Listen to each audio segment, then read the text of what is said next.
መኝታ ቤት ውስጥ አንድ 6 የሚሆኑ ሰዎች አሉ 4ቱ የፌደራል ፖሊስ ልብስ የለበሱ ናቸው 2ቱ ሲቪል ናቸው ማስክ አርገዋል ከዛ ዙሪያውን ከበውታል በረከት ገበሬዋ በፌደራል ፖሊስ እንደምትፈለግ በትላንትናው ዕለት በሚዲያዎች ሲዘዋወር የነበረው ጉዳይ ነው ታዲያ በረከት ገበሬዋ በትላንትናው ዕለት ምሽት ላይ በቲክቶክ ላይቭ ላይ በመገኘት በፍራኦል ኢቲቻ ቲክቶክ ላይቭ ላይም ያለውን እና ከዚህ ቀደም በክስ ላይ ሳለች የተፈጠሩባትን እንግልቶች እና ሚዲያው ሽፋን ሰጥቶት የነበሩት ክሶች አንዳንዱ ትክክል እንዳልሆኑ እና በፍርድ ሂደት ውስጥ ሳለች በከባዱ እንደታመመች እንዲሁም መላ ቤተሰቧ በዚህ ጉዳይ እንደተንገላቱ እና ፍርድ ቤቱ የሚሰጣትና እስር ቤቱ አንድ እንዳልነበረ ያለች ሲሆን ታዲያ ከመጀመሪያው ጀምሮ የተፈጠሩባትን ጉዳይ የኢትዮጵያ ሕዝብ አይቶ ይፍረደኝ በማለት በትላንትናው ዕለት በቲክቶክ ላይቭ ላይ ከ10,000 ሰው በላይ በተገኘበት የነበረባትን ክሶች እና በክስ ሂደት ውስጥም የነበረባትን እንግልቶች አብራርታለች ታዲያ ይህንን ተከትሎ ብዙ ሰዎች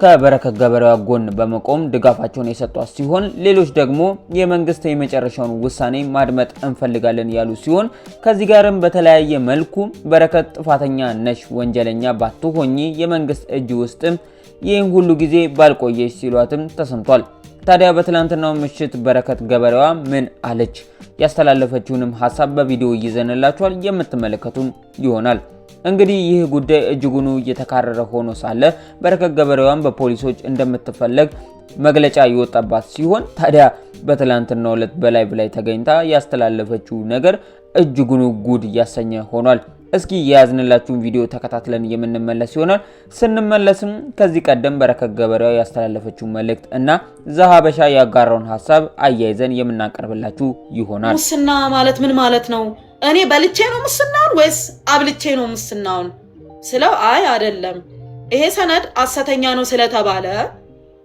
ሐሰተኛ ሰነድ መጠቀም ሙስና ነው ተብሎ ነው የሚታየው አለኝ ነው እሺ ከዛ ቢመዘጋገበው መዘጋገቡ ከዛ ቤቱን መፈተሽ እንፈልጋለን አሉ ቤታችንን ማለት ነው ተመልሰን ወደ ቤት ሄድንና ብርበራ ብለው ምናምን ቼክ ምናምን አደረጉ ኮሜዲኖ ምናምን ከፈቱ ምንም ያገኙት ነገር የለም ተመልሰን ሄድን ከዛ ቪአይፒውን ወረቀት አስመጭልን አሉ እሺ ብዬ ደውዬ ሹፌሮቼ ጋር አስደውዬ አስመጣሁት ወረቀቱ ይሄው ወረቀቱ ብዬ ሰጠኋቸው ማለት ነው መጀመሪያ ምን ነኝ ለህግ ለመተባበር የሰጠኋቸው ፈልገው ያገኙት ነገር አይደለም አሳደው ያገኙት ነገር አይደለም ራሴ ነኝ የሰጠኋቸው ምክንያቱም እኔ ግልጽ መናገር የምፈልገው ማለት ነው ራሱ ፌደራል ፖሊስ ቪአይፒ ፓስ ባጅ ልኮልኝ ያውቃል ፕሮግራም ሲኖር ነይና ተሳተፊ ብሎ ልኮልኝ ያውቃል ብልጽግና ፓርቲ የተለያየ ፕሮግራም ሲኖር እንደ ነጋዴ ሴት ፕሬዝዳንት ወይም እንደ አንድ ባለ ሀብትም ልቆጥረው ትችላለ ቪአይፒ ፓስ ቪአይፒ ባጅ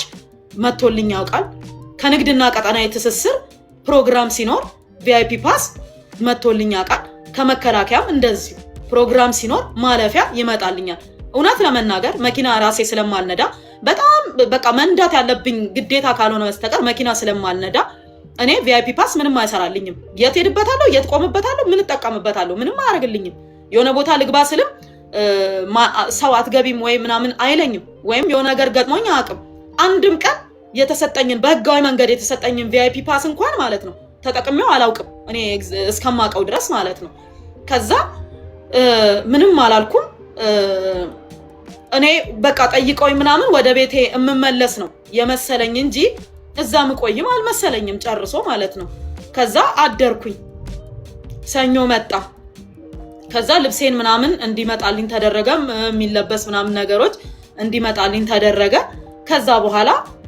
በቃ ሰኞ ለከሰዓት ፍርድ ቤት ልደታ ፍርድ ቤት ይዘውኝ ሄዱ በጣም ብዙ ሰው ስለነበረ ወረፋ ሳይደርሰኝ ቀረ ከዛ እንደገና ማክሰኞ ጠዋት ይዘውኝ ሄዱ ድጋሚ ጊዜ ቀጠሮ ማለት ነው ያው ለምርመራ ጊዜ ቀጠሮ ተጠይቆ ነው ፍርድ ቤት ቀርበ ነው የምትጠየቀውና ይዘውኝ ቀረቡ በህዳር 16 ጠዋት ላይ 4 ሰዓት ላይ ፍርድ ቤት ቀረብኩኝ ከዛ ኢንስፔክተሩ በሰዓቱ የቀረቡት ኢንስፔክተር ይሄንን ቪአይፒ ፓስ ተጠቅመው የተለያየ ማይገባበት ገብተው ማይኬድበት ሄደው እንደዚህ አይነት ነገር አድርገው ጥፋት መፈጸሙን ወይም የተፈጸመ አደጋ ወንጀል ምንም ካለ ለማጣራት 14 ቀን ይሰጠኝ ብሎ ጠየቀ ከዛ ክቡር ዳኞቹ ደግሞ ምን ይላሉ ወይዘሮ በረከት ብለው ስጠይቁኝ ክቡር ፍርድ ቤት እኔ ነኝ ወረቀቱን ለህግ ለመተባበር ብዬ አስመጥቼ ከሹፌሬ የሰጠኋቸው እኔ ነኝ ማለት እኔ የስራ ሰው ነኝ።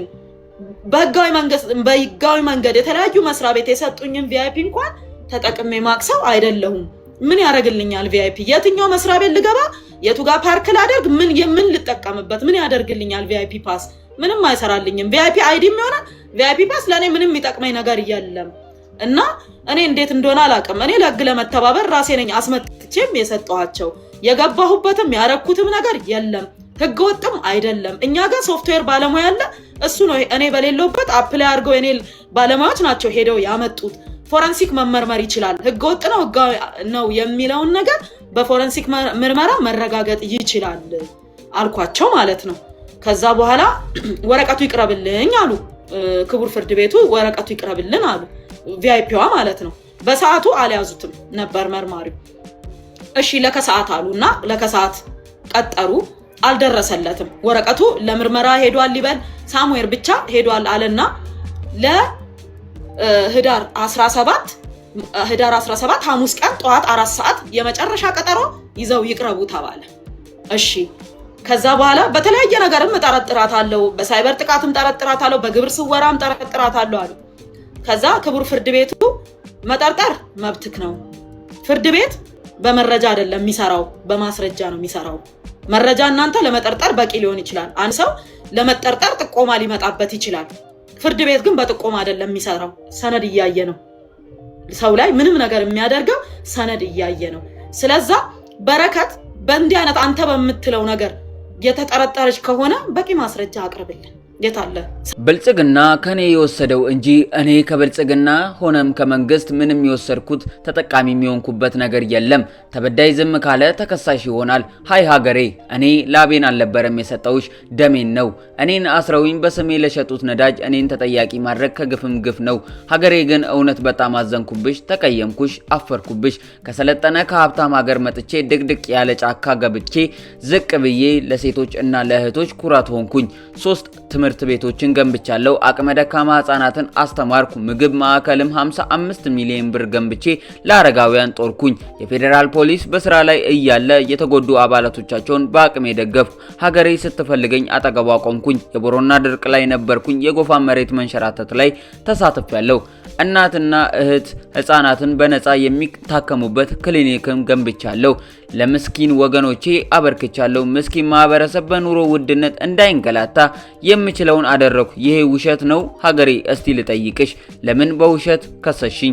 ከመንግስትም ጎን የቆምኩት እኮ የተሻለ ኢትዮጵያ አያለው በሚል ተስፋ እንጂ ስላገኘው ስለተጠቀምኩኝ አይደለም። ብልጽግና ከኔ ወሰደ እንጂ እኔ ከብልጽግና ሆነ ከመንግስት ምንም ወስጄ ተጠቅሜም አላውቅም በማለት በረከት ገበሬዋ በገጿ ላይ ያስቀመጠችው ይህ መልእክት የብዙዎች መነጋገሪያ ሆኖ ቀጥሏል። ከሰሞኑን እንግዲህ በረከት ገበሬዋ የተከሰሰችበትን ሙሉ መረጃ በዘሀበሻ ላይ እንደ ሰፈረ ተመልክታችሁታል። ዘሀበሻም እንዲህ በማለት የበረከት ገበሬዋን ክስ አቅርበዋል። በነዳጅ ማጭበርበር ወንጀል ክስ የቀረበባት ታዋቂዋ ቲክቶከር በረከት ወርቁ ወይንም በረከት ገበሬዋ መንግስት የቀረበባትን ክስ ከግፍም ግፍ ስትል በጽኑ ተቃውማለች። በረከት በማህበራዊ ገጿ ላይ ባሰፈረችው ሰፊ ምላሽ የሀገሪቱን 8 ሚሊዮን ብር አሳጥተሻል ተብላ መከሰሷን ገልጻ ድርጊቱ ግን በእሷ ስም ሌሎች የፈጸሙት መሆኑን ተናግራለች። በረከት በምላሿ ላይም እንደጠቀሰችው እሷ በቁጥጥር ስር በነበረችበት ወቅትም ሌሎች ግለሰቦች በእሷ ስም ነዳጅ መሸጣቸውን ገልጻለች። ለእኔ እርሻ የተፈቀደው 466,000 ሊትር ናፍጣ በሀገሪቱ ላይ የናፍጣ እጥረት አስከስቷል ማለቱ ይከብዳል ያለችው በረከት ራሳቸውን አስረውኝ በስሜ ለሸጡት ነዳጅ እኔን ተጠያቂ ማድረጋቸው ፍጹም ግፍ ነው ስትል ከሳሾቿን ወንጅላለች። ቲክቶከሯ ለሀገሯ ያበረከተችው አስተዋጽኦን በመዘርዘር ከፍተኛ ቅሬታ ገልጻለች።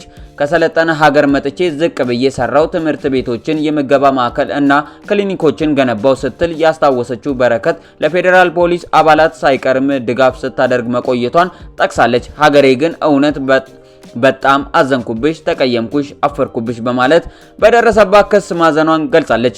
ከመንግስት ጋርም የነበራት ግንኙነት የተሻለ ኢትዮጵያን ለማየት ካላት ተስፋ የመነጨ እንጂ ለጥቅም እንዳልነበረ የጠቀሰችው በረከት ብልጽግና ከኔ ወሰደ እንጂ እኔ ከብልጽግና ሆነ ከመንግስት ምንም የወሰድኩት የለም፣ አንድ ስንዝር መሬት እንኳን አልወሰድኩኝም ስትል ተከራክራለች። በሴትነት ክብሯ ላይም ጥቃት እንደተፈጸመባት እና በልፋቷ ያፈራችውን ገንዘቧንም ያለ አግባብ እንደተቀማች የገለጸችው በረከት ፍርድ ቤት 14 ጊዜ መቅረቧን ዳኛ 7 ጊዜ እንዲፈታት ቢወስንላትም እንዳልተፈታች ገልጻለች። ካልፈለግሽኝ ከነ ሙሉ ክብሬ ወደ መጣሁበት ብትሸኝኝ ይሻል ነበር ስትል ለሀገሪቷ ያላት ምሬትን በከባድ ቃላት ደምድማለች። እንግዲህ በዛሬው በፋሪስ ሚዲያ ላይ ልናስመለከታችሁ የነበረው መረጃ ይህንን ይመስል ነበረ። እናም በዛሬው መረጃችን ደስተኛ ከሆኑ እናንተም ውድ ተከታታዮቻችን ቪዲዮ ላይክ እና ሼር በማድረግ ይህ ቪዲዮ ለብዙ ሰዎች እንዲደርስ ያድርጉት እንላለን። እንዲሁም ሐሳብና አስተያየቶች ካሏችሁ በሐሳብ መስጫ ሳጥን ስር ያስቀምጡልን። እኛም ሐሳብና አስተያየቶቻችሁን የምንመለከት ይሆናል። እናንተም በዚህ በፋሪስ ሚዲያ ላይ የተሰማችሁን ሐሳብና አስተያየቶችን ያስቀምጡልን ስንል እንጠይቃለን። እንግዲህ ለፋሪስ ሚዲያ ቤት አዲስ ከሆናችሁ ቤቱን ሰብስክራይብ በማድረግ ቤተሰብ ይሁኑ እንላለን። እንዲሁም መረጃ በፍጥነት እንዲደርሳችሁ የደውል ምልክቷን ይጫኑ። እኛም እንግዲህ በየዕለቱ እየተከሰቱ የሚገኙ አዳዲስ የሆኑ መረጃዎችን ከታማኝ መረጃ ምንጮች ጋር በማያያዝ ወደ እናንተ የምናቀርብ ይሆናል። እንዲሁም በዚህ ሚዲያ ላይ ታዋቂ ከተባሉ ሰዎች የህይወት ተሞክሮ በመነሳት ለእናንተ በሚሆን መልኩ ከመጽሐፍ ቅዱስ ጋር በማገናኘት የምናቀርብላችሁ ይሆናል። ታዲያ እናንተም እስካሁን ሰብስክራይብ ካላደረጋችሁ ሰብስክራይብ ያድርጉ፣ ቤተሰብ ይሁኑ እንላለን። እንዲሁም የደውል ምልክቷን መጫን እንዳይዘነጉ።